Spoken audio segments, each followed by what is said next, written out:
Today's edition of the podcast is brought to you by Coach Me Plus. Coach Me Plus is the leader in athlete management software and a product that I've been lucky enough to be using for a little over a year now. Only rivaled by the impeccable customer service that Kevin and his staff provides, Coach Me Plus's ability to constantly be amoeba-like in their ability to mold and matriculate what you're trying to get across and bring together is absolutely fantastic. Their constant pursuit of better ways and better methods and innovations and progress to their own product is absolutely fantastic. Go over to coachmeplus.com. Check out what they got, guys. It's something that I guarantee you won't be disappointed with. Hello, and welcome to the podcast. Today, guys, I get to sit down and talk with the University of Colorado at Colorado Springs, Dr. Jay Dawes. Jay is an assistant professor of strength and conditioning and the coordinator of athletic performance services at UCCS. In the talk, guys, we start out with a brief rundown of his career, talking about, where he's been, how he's gotten to Colorado Springs, and then we get into the master's program and how it's set up out there in Colorado Springs. We then get into talking about how his work in the tactical realm, when he was back in Corpus Christi, has impacted how he works with the student athletes. And how that also impacts his decision-making strategies and a bunch of other things when it comes to working with the student athletes out there at Colorado Springs. He then talks about building resilience with the tactical athlete and how he looks at them from hired to retired, which I thought was a really cool breakdown of how he looked at training these athletes. Next, he's going to discuss ways to get the athletes to take more ownership in the weight room by running the room themselves. And then we get into some stuff about common pieces of technology and how that can assist in learning. And then, guys, the last thing we talk about is his publications that he's got out. He's got a few books that you guys are going to be able to find in the comments in the description below. This is a really awesome talk, guys. I hope you enjoyed it as much as I did. Let's get right to it. Jay, thanks for being on with us today. Thanks, Jay. Appreciate it, man. Looking forward to it. Yeah. So, hey, listen, let's start out so people can learn a little bit about you. Let's talk about the Dawes story. Let's talk about how you got to where you are today. All right, man. I'll give you the Reader's Digest version because, as most of us, it's probably a long story. But, when I was a kid, I was a exceptionally average athlete. So that kind of got my interest heightened in strength conditioning to try and improve myself. Was really fortunate, got to play a couple years of college ball, a few small universities in Oklahoma, baseball, and did that. I got injured my sophomore year, and when that happened, I realized that, I had as much of an enthusiasm for the strength conditioning aspects and getting prepared for the season as I actually did playing.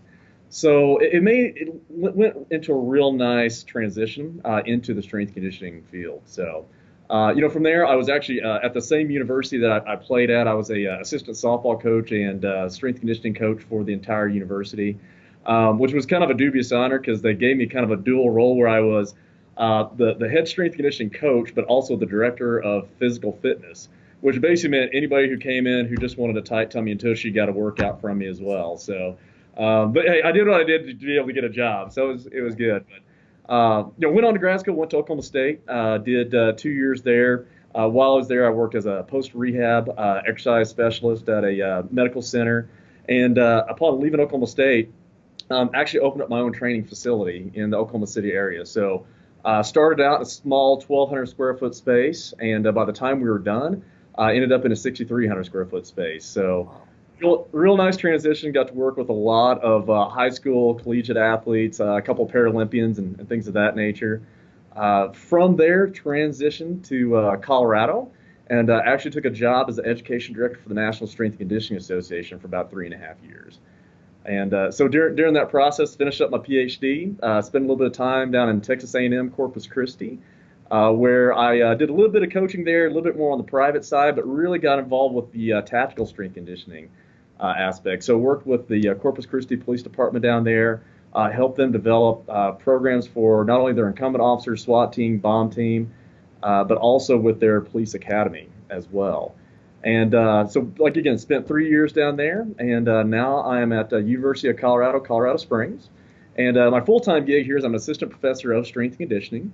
So teach predominantly in our Master's of Strength Conditioning program, but I'm also the coordinator for athletic performance for the university. So me and 5 other GAs basically coordinate all the strength conditioning programs for all our intercollegiate sports. So that's the shortened version, but that's yeah, kind of a muddled experience, but been a good ride. Yeah, no, it's crazy. I got my start after I got hurt working with a softball team and helping coach too. That's kind of crazy that the Nice. two J's on the other end of Skype both started kind of in the same path here. But the program you guys have there, that sounds like an interesting little setup. So you're running the master's program for Right. strength and conditioning, which more and more are popping up. But it's exciting to hear that you guys have that specific field of study. But your Yeah. students are working for you as coaches as well. Yeah, correct. So, we have kind of a unique program. When they come in to us, I mean, more or less, I teach them like they're going to be future colleagues, which that's kind of my hope is that they will be. So, I have 2 courses that I teach in the program. So, advanced exercise science and advanced strength conditioning. And what we do in those classes is we really focus on the practical applied. So, we allow them to work with the athletes. They get to do a little bit of coaching, do a lot of testing and analysis, and making sure that they're getting the hands-on experience that they need to be successful. That's the one thing that I've been very adamant about. Is like I don't want to turn kids out of our program and say, hey, I can't vouch for them as a coach when they leave here.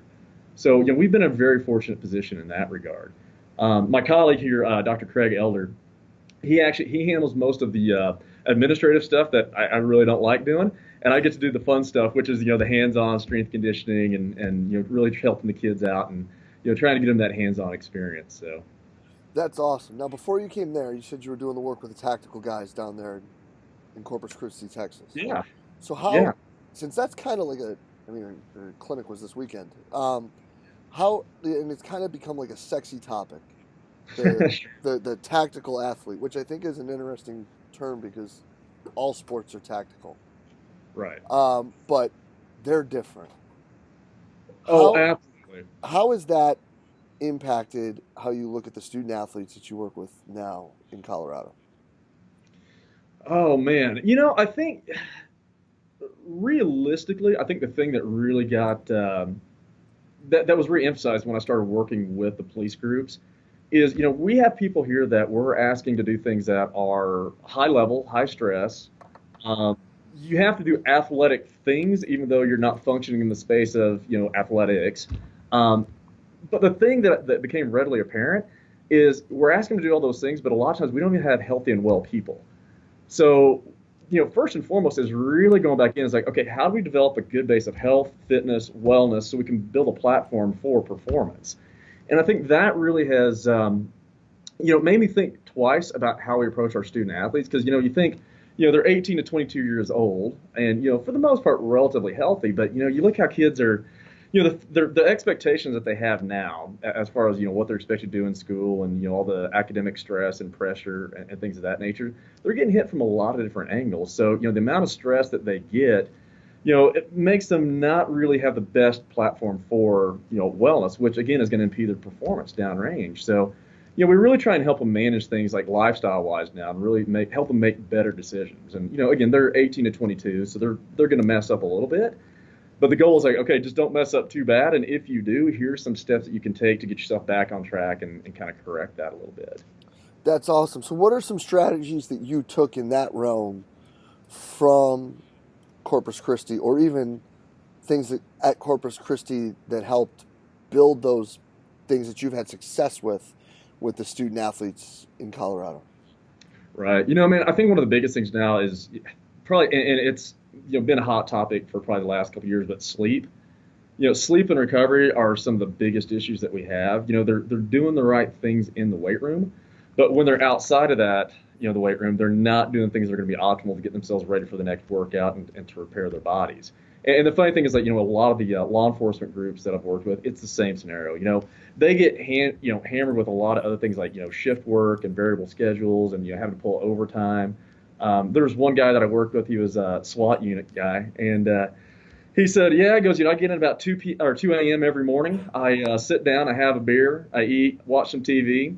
Whenever I spilled the second beer on myself, I realized I'd fallen asleep and it's time to go to bed. I'm like, dude, like, and this guy was in his 50s and he was still hanging really, really well. But I'm like, man, you're kind of a unicorn here. Like that doesn't happen a whole lot, and the lifestyle that you're leading isn't real conducive. And sure enough, he was there for every 6 a.m. workout. I mean, the guy was just tremendous.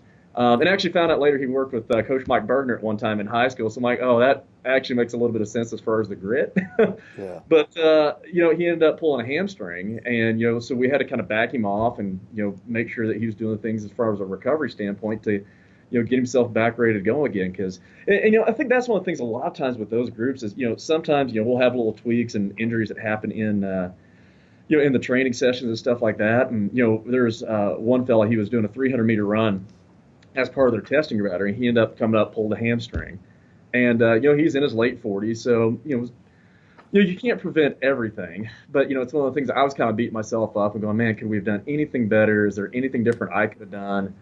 And I kept coming up with, I really feel like we did the right things. And after talking to him, he's like, dude, you know what? I'm just getting older. It's hard to recover, and honestly, I'd rather it happen here than out when we're on an operation. I'm like, it's a fair point. So, but it's a lot of times it's like, when they do get those injuries and when they do get off track, it's like, okay, how can we get you back to training hard as quick as we can? Oh yeah, no doubt. And I think that's a pretty neat parallel because again, like that is such like a newer aspect for the field. It's like it's like a sexy hot spot right now. Oh yeah, absolutely. Well, and the thing about it is, that, years back, when we were at the NSA, the tactical athlete term kind of got coined, and we felt like at that point that was a really good definition and a way of explaining that okay, here's people who have to do similar things to high level athletes, but the field of competition is very, very different. Retrospectively, I don't know that we would have named it that, but it's one of those things. I guess it's kind of like core training or functional training. Like it's stuck now, Right. so it is what it is. So I think one of the big things that we're kind of responsible for now is really contextualizing that and saying that hey, even though we ask these people to do athletic things, a lot of them are not truly very athletic. So some of them we really have to develop their athleticism because some of them never have been involved in sport before. And it's really funny. I've told people this story before. We had one training academy. We had one person literally jump 36 inches and another one jump 3. Same academy, and if I hadn't seen it, I wouldn't have believed it on either side of that continuum. But and the guy They that really jumped jumped 36, 3 inches. literally 3 inches. Yeah. Now the funny thing is, the guy that jumped 36, he actually could only jump about 30 clean because if he was jumping 36, he couldn't land. And I'm like, bro, gravity always will beat you. So it was just. So it was like the old Police Academy movies, Tackleberry. That's what it was like. It was just 100% force and like no governor turned on. I'm like, dude, that's great that you got that kind of power, but you got to control it because that doesn't do us any good. And and he was still a very good athlete, but I'm like, wow, that was interesting. Yeah, and I think too that with all the cheesy cliches that go on in high level sport, like whether you're talking like Andy Zalaskines was a guest about a month ago, and he works with Marine Special Forces, and you worked with the police guys and the academy down there. Like it really is life and death, Absolutely. like with them, and that's where like we make these awful off comparisons when it comes to sport. But like no, like if that guy like popped his hammy when he was chasing a drug dealer, like he could have got shot. Yeah. Like Yeah. No, that's absolutely. freaky. Yeah. Well, and I think that's the thing is that, really what we're trying to do is, make them more athletic individuals, but really build resilience. So that's the thing we really try to emphasize. Like, it's not that you're a good officer now or 5 years from now, but what about 10, 15 years from now? And, downstream, like how do we take care of you from hire to retire? What can we do in that time frame to make sure that you're going to be as occupationally sound as possible and reduce and minimize that risk? And, and unfortunately, you can't stop everything. Hmm. I mean, unfortunately, you can't outrun a bullet. You can't, you get put in situations, unfortunately, sometimes that are not ideal. But again, the take that I get is like, okay, how can I give you every opportunity for success when you get faced with that situation that's not an ideal place to be? Oh, no doubt.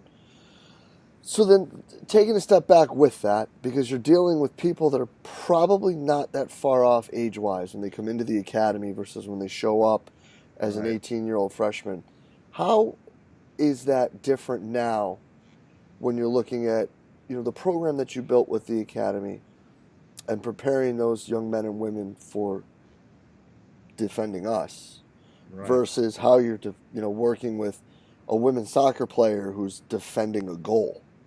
Right. You know, shockingly not as different as you would think. Um, if you look at if you look at the core tenets of the programming, it's going to be pretty consistent. So how can we help develop, rapid force production, decelerate in a controlled manner to make sure that you're able to, reaccelerate or, again, land in a biomechanically proficient position. And one of the things that we kind of talk about is like, learning how to do the right things from the wrong positions. So when you get out of sorts and when you're not in a good biomechanical position, how can we get you back into it quicker? So a lot of what we do with them is, teach them the same foundation, the same fundamentals that we teach with our, athletes. So it's really kind of interesting. Like when you said, the 18 to 22-year-old space, like normally, youngest one's going to be 21 because before that, there's certain places, if you're not 21, you can't get into. So you can't be a cop unless that's, allowed. But, we'll have people range anywhere from 21 to roughly 40 years old in the training academy. So you get a pretty diverse spread across the group. And, I just hit 40 this year. And that's what I joke about. Is like, man, I can do everything I used to do when I was 20. It just hurts a lot more and takes a lot longer to recover from it. No doubt. So a lot of it is, trying to manage all that out. It's like, how can we still have you do, as a 35 to 40-year-old male or female, how can we have you doing the same things that I'd expect a collegiate athlete to do and, not get injured and be more, skillful? And, I think one of the big things is, being really cognizant of your progressions, regressions, and things of that nature. And I think one of the other major things we do, similar to our athletes, is really try and set up the foundation for, a lifetime of health and fitness. So, as we're doing every single exercise, I probably go above and beyond to really explain to them why we're doing what we're doing, and probably to the point where it's overkill. But I really want them to buy into why we're doing the different exercises and how that's going to translate to what they have to do on the field, whether it be, in an occupational setting or whether it be in an athletic setting. And I think that's been really helpful in the past because one of the things that we really try and set up is kind of a peer coaching system. Because a lot of times when I'm in there working with them, it's me and potentially another grad student if I'm fortunate enough to have somebody in during that time frame. But, my take on it is like, hey, if I can get, 20 additional coaches in the room, and you guys know what you're looking for and understand what you're looking at, then when I'm not around or, when you guys are doing this on your own, you're going to have that eye for it and you're going to be able to help coach them up and make sure they're doing it right. And, in a lot of cases, similar to us, like, we start out in sport. So I have, the hopes that a lot of these young men and women are going to end up doing what we do. So I sure still don't want them to do a program someday and go, somebody asks them, well, why are you doing that? And they say, that's what Jay had us do. Mm-hmm. I need them to understand why they're doing it and, really, really have that buy-in for it. Yeah, no, and I love the bringing up the whole having the kids basically coach the room because that's something that I legitimately, like when I was walking down here from a meeting with a head coach, like that's one of the things I brought up to him that we're starting to see again, that it wasn't just a fluke. But what are some things and some ways that you've had success building that ownership with your student athletes inside the weight room? I think I'm pretty particular about technique and form, but on the flip side of that is giving them enough room to screw up so they can figure it out. So it's that fine line and that fine balance of, letting them have enough wiggle room to kind of solve that motoric problem. So, if you're not doing it quite clean, is, asking them, okay, how did that feel? And, good or bad is not good enough. Like, if it felt good, why did it feel good? If it felt bad, why did it feel bad? What do you need to work on? How can you get better at it? Once they start showing me that they've demonstrated proficiency and they're responding in the right way, a lot of times when they've mastered, I'm like, hey, I need you to take care of, Emily over here. And hey, with your jerks are spot on. Watch her, notice what she's doing. What do you see? Oh, she's not pressing her head, it's out here, or she's not being explosive on the drive. I'm like, good, okay. I need you to watch her and stay with her while she does it and make sure she's doing it right. So it's really a lot of it is building up the confidence with them so they one, can start identifying things. Two, empowering them to be able to voice that and Hmm. coach their peers. But again, I think the biggest thing is just giving them the confidence that they actually know what they're doing. No, yeah, and I couldn't agree more. And I think more and more, like with this generation, like all of these things come back to like they're so awful word for this. They're so self-centered, like Yeah. because of these, Yeah. because like we used to have like those Kodak cameras that you the disposables where you'd have no idea what the picture looked like for like 96 hours after you turned it into your Walgreens or whatever.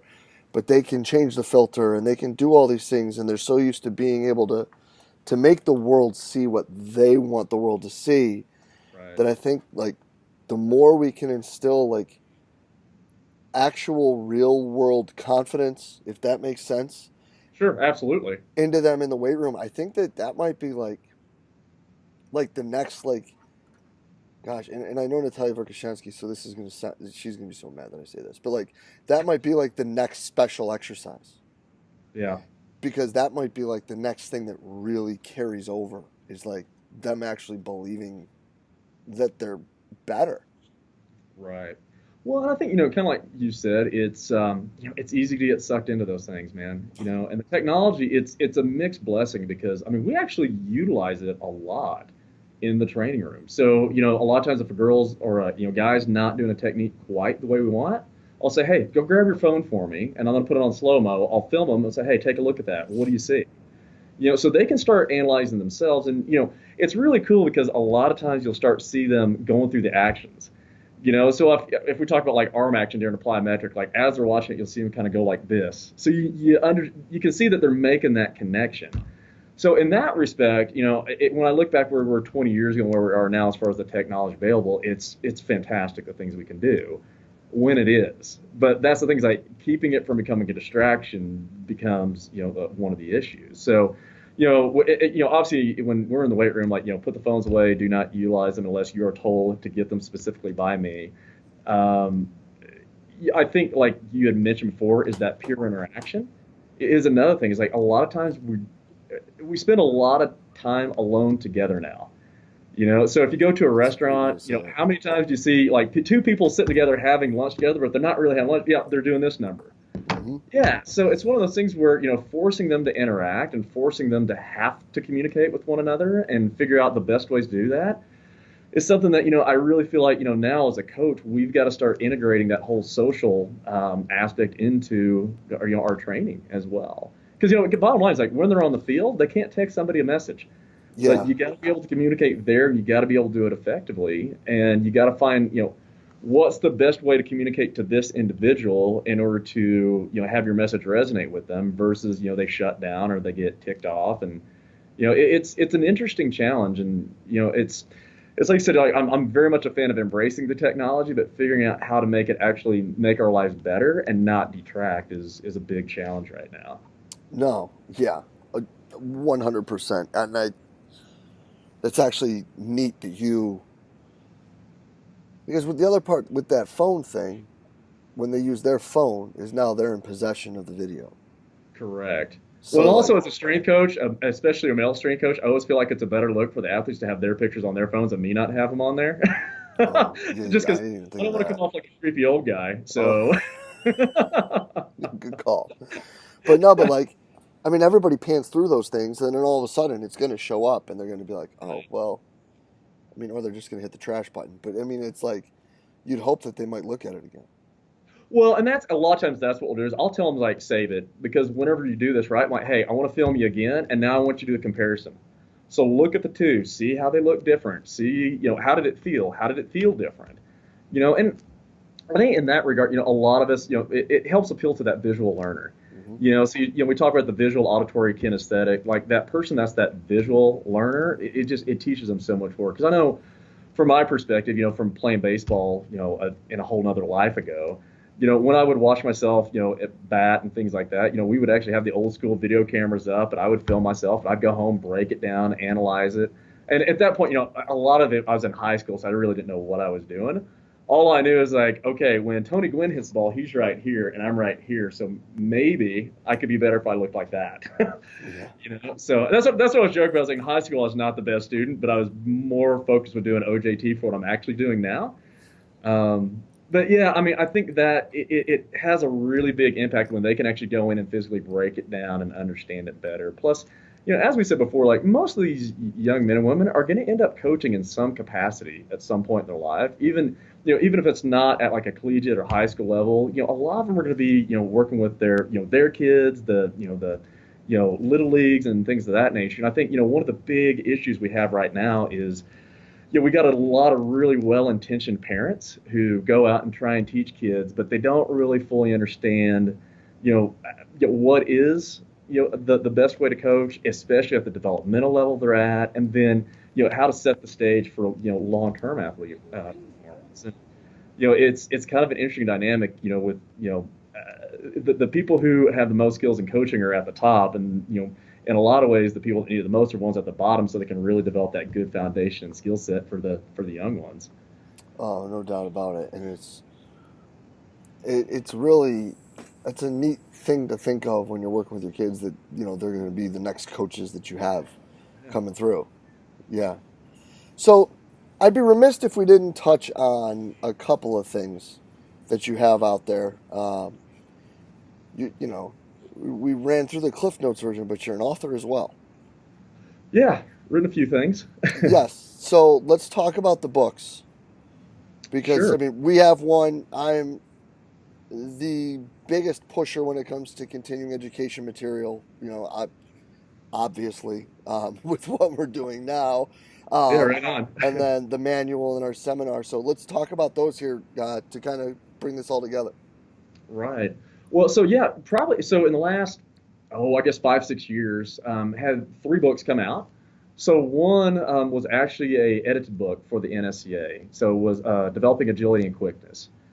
So really, really great text. Word on the street is probably here within the next year. We're going to be doing the second edition of that. Going back in, cleaning a few things up. Bad thing is, like anytime you write a book, by the time it gets published, you look at what you wrote. I'm like, oh, God, I wouldn't do that now. And so, and I think that's a good thing. Hopefully, we keep evolving and adjusting and adapting, going, oh, yeah, that could have been better. So, I'm really excited about, the next rendition of that and all the updates and things that we'll get to make. But then, was fortunate enough about, I guess it was 2 years ago, got to do a book with a good friend of mine, John Sissick, on maximal interval training. And it was really kind of interesting. So originally the book was supposed to be titled High Intensity Interval Training.